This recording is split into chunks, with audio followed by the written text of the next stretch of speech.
The fluorescent lights in the probate courtroom buzzed with a frequency that made my jaw ache. I focused on that sound, anything to avoid looking at my father's performance. Dennis wiped away tears that didn't exist, his voice cracking at precisely rehearsed intervals as he told Judge Patterson about my deteriorating mental state. Behind him, the gallery was packed with relatives he'd personally called, each one invited to witness what he promised would be a difficult but necessary intervention. My Aunt Rebecca dabbed at her eyes with a tissue. My cousin Marcus shifted uncomfortably in his seat. They'd all come expecting a tragedy, the pitiful collapse of Dennis's troubled daughter. I pressed my thumbnail into the pad of my index finger under the table, a grounding technique my actual therapist had taught me. The sharp pressure kept me present, kept me from floating away into the rage that wanted to consume me, because in exactly 4 minutes my father's entire world was going to detonate, and I needed to be completely calm when it happened. My name is Nina, I'm 34, and I used to be a forensic accountant. This is the story of how I turned my father's greed into his prison sentence. The thing about growing up with a narcissist is that you learn to read the room before you learn to read books. By age 7, I could predict my father's moods by the way he parked his car. Crooked meant someone had challenged him at work. Straight meant he'd won something. By 12, I understood that his praise wasn't love, it was investment. He only valued me when I made him look good. My grandmother understood this too. Before she died 3 years ago, she sat me down in her garden, the one place my father never visited because the pollen aggravated his allergies. She handed me a folder containing every financial document related to her estate. "Your father thinks I'm leaving everything to him," she said, her arthritic fingers squeezing mine. "But I'm leaving it to you, not because you're my favorite, but because you're the only one who won't spend it trying to impress people who don't matter." The trust was worth $5.2 million. She'd built it from nothing, investing carefully over 50 years. She made me promise 2 things: keep it away from Dennis and use it to build something real. I kept half of that promise. "Your Honor," Dennis said, his voice rising with manufactured desperation. "My daughter hasn't paid rent in 8 months. She's been evicted twice. She can't hold down a job. She wears the same 3 outfits in rotation. I've watched her spiral for years, and I've tried everything. Therapy, medication management, financial counseling. Nothing works. She needs help, and she needs someone who loves her to make the hard decisions." I watched him sell it. He was good. I'll give him that. The trembling hands, the pained expression, the way he looked at me with what someone who didn't know him might mistake for concern. To everyone in that courtroom, he looked like a devoted father at the end of his rope. But I knew what he really was: a man drowning in debt, staring at his last lifeline. 3 months after my grandmother's funeral, Dennis showed up at my studio apartment unannounced. I was eating cereal in my pajamas at 2 p.m. because I'd worked a night shift analyzing shell company formations for a law firm. He looked around my 400-square-foot space with barely concealed disgust. "Jesus, Nina, this is what you're doing with your inheritance?" He kicked a stack of financial journals I'd been reading. "Living like a college dropout while I'm trying to maintain the family reputation?" I didn't tell him that the college dropout apartment cost $600 a month, which meant I was saving $4,000 monthly compared to the high-rise he assumed I should rent. I didn't mention that every dollar I saved went into carefully researched investments that were currently returning 12% annually. I just apologized and promised to do better. Because that's what you do with predators. You make yourself look weak until you're ready to strike. He bought it. Over the next 18 months, he called me regularly to complain about his own problems. His investment firm was struggling. Clients were leaving. Overhead was killing him. His luxury car lease was crushing him financially. Then the calls started getting more specific. Had I thought about letting him help manage my trust? Professional management, family rates. He could turn my grandmother's modest nest egg into something really impressive. All I had to do was sign some paperwork. I told him I'd think about it. What I actually did was hire 3 different forensic specialists to audit every financial move Dennis had made in the last decade. What they found was breathtaking in its scope. He'd been running a sophisticated fraud scheme for years. taking client money, showing inflated returns on paper while actually investing in high-risk ventures, using new client deposits to pay out old clients, a classic Ponzi structure that was about to collapse. He needed fresh capital. He needed it desperately, and his mentally incompetent daughter had $5.2 million just sitting there. "Miss Nina," Judge Patterson said, adjusting her reading glasses, "your father has presented some serious concerns about your ability to manage your affairs. Would you like to respond to these allegations?" Dennis leaned forward in his chair. This was the moment he'd been waiting for. He expected me to get emotional, to cry, to defend myself in a way that would only prove his point. Strong emotion equals instability, equals incompetence, equals guardianship. I stood up slowly, smoothing down the blazer I'd bought specifically for this hearing. Not too expensive, not too cheap, perfectly calculated to look like someone barely holding it together. "I'm listening, Your Honor," I said, my voice flat and measured. "I'm just wondering when my father plans to mention the $750,000. The courtroom went silent. Dennis's confident smirk flickered. Just for a second, but I saw it. "What is she talking about?" Judge Patterson asked. I opened the folder in front of me, the only item I'd brought to the hearing. Over the past 2 years, $750,000 has been transferred out of my grandmother's trust account. My father is correct that I didn't report it to the police. He's correct that I didn't freeze the account. What he's not mentioning is why. Dennis recovered quickly. He always did. "This is exactly what I'm talking about, Your Honor. She's creating paranoid fantasies. Those transfers were authorized. She gave me power of attorney 3 years ago because she was too overwhelmed after her grandmother's death. She signed the documents herself." His lawyer, a nervous man named Stewart, who'd been sweating since the hearing started, jumped up and handed a notarized document to the bailiff. "This proves my client had full legal authority to manage that account. Any transfers were legitimate investment activities." I watched Judge Patterson examine the power of attorney document. My signature was right there, clear as day. I had signed it. Dennis slipped it into a stack of funeral paperwork when I was exhausted and grieving. One signature among 30, all of them supposedly routine estate documents. "The signature appears authentic," Judge Patterson said carefully. "It is authentic," I agreed. "I signed it 3 years ago without reading it carefully enough. That was a mistake that taught me to never skip the fine print again." Dennis relaxed slightly. He thought this admission proved his point. "But that document," I continued, "gives him authority over one specific trust account. It doesn't give him immunity from prosecution for wire fraud." I turned to face Dennis directly for the first time since the hearing started. "You know what's funny, Dad? You always told me I was too emotional to succeed in business. You said successful people make decisions with their heads, not their hearts. So when I discovered you were stealing from me, I tried to think like you would, strategically, patiently." About a year ago, I'd been reviewing my quarterly trust statements when I noticed transfers I hadn't authorized. Small at first, then increasingly bold. That's when I started documenting everything. I pulled out the first evidence packet. These are the IP logs for every transfer out of that trust account. Every single one originated from your home office computer, the same computer you used to access my account at 2:47 a.m. on a Tuesday, 3:15 a.m. on a Friday, 1:33 a.m. on a Sunday. Interesting hours for legitimate investment activities. Stewart was on his feet.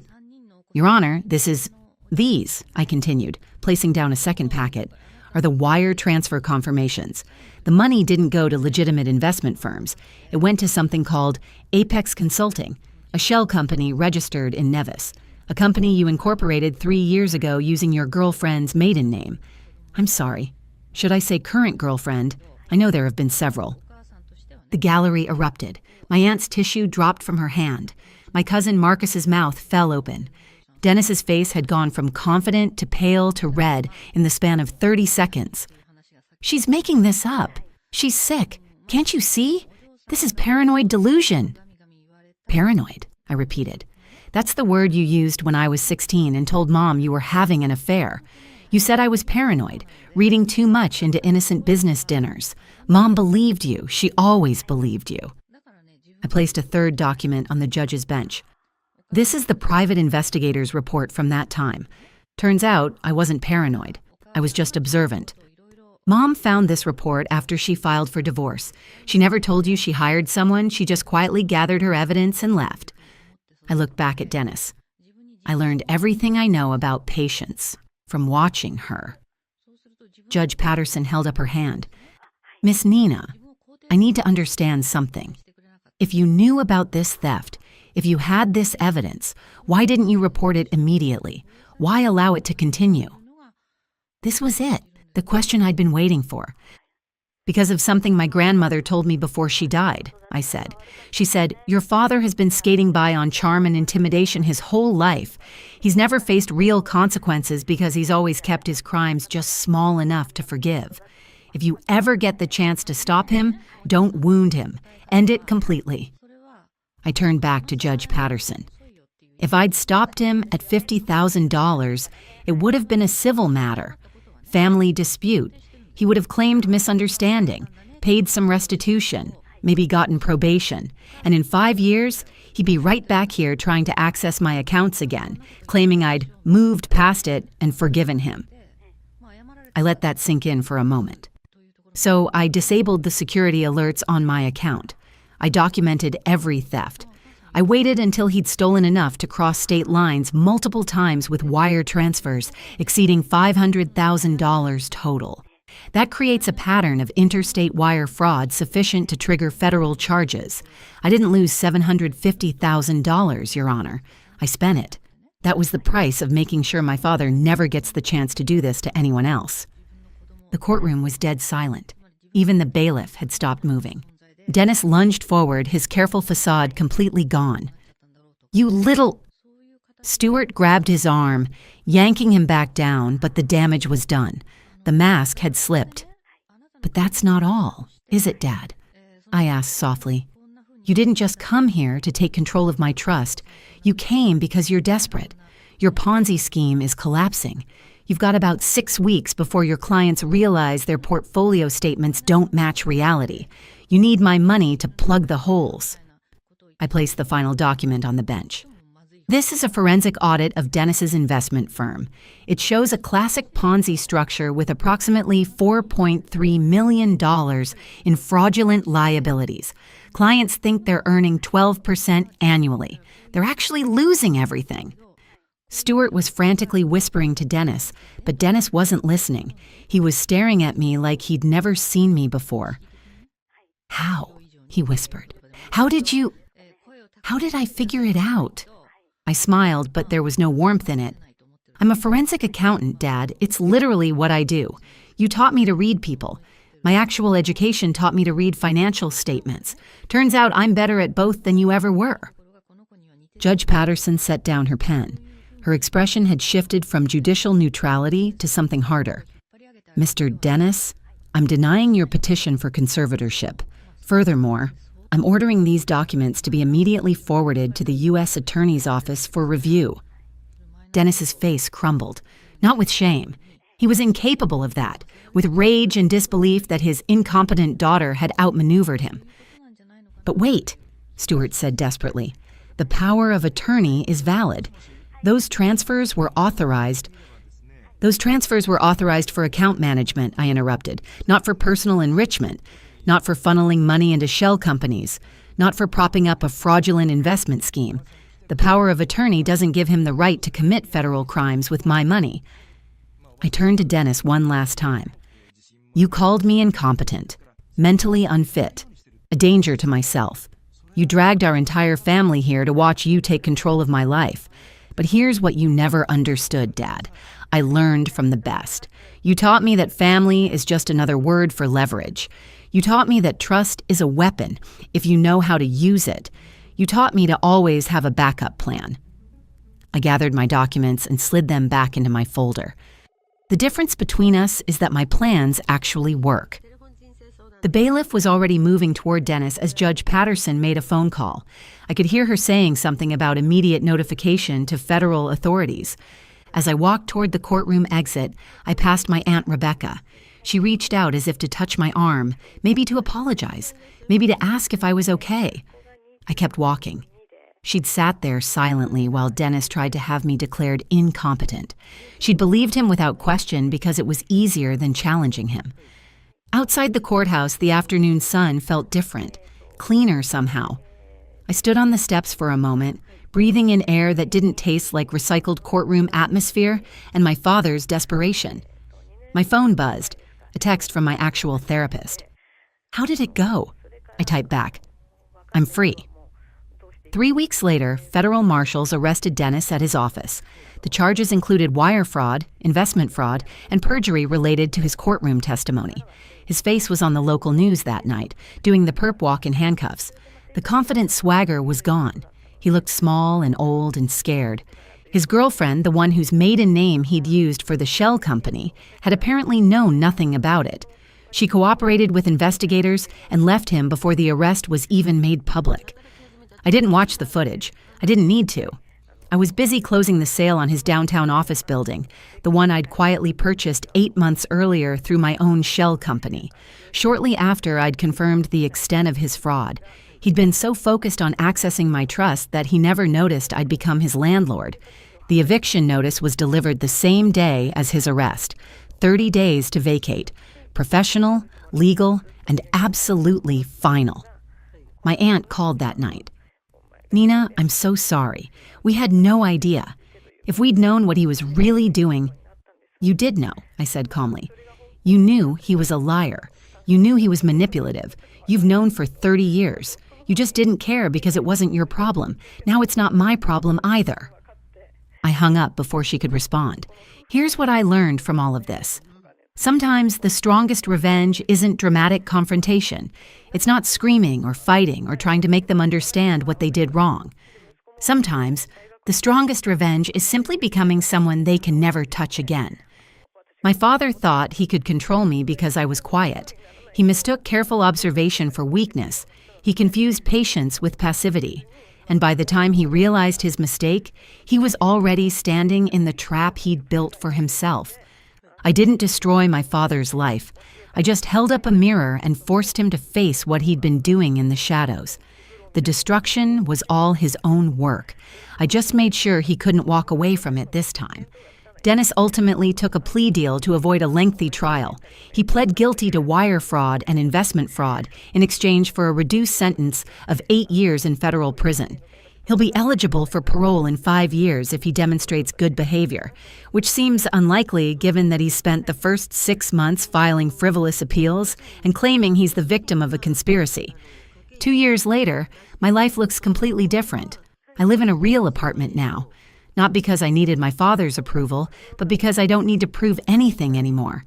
I still take the bus sometimes, not because I can't afford a car, but because I like the quiet time to read. I still shop at discount stores occasionally, not because I'm broke, but because my grandmother taught me that real wealth isn't about impressing strangers. I think about her often, especially when I'm managing the foundation I created with what was left of the trust. She wanted me to build something real. So I did. We fund financial literacy programs for young people, especially those from families where money is used as a weapon.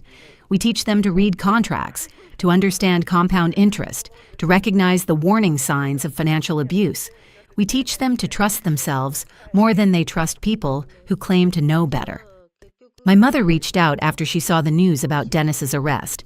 She lives upstate now, remarried to a kind man who treats her well. She told me she was proud of me for standing up to him, something she'd wished she'd done more forcefully years ago.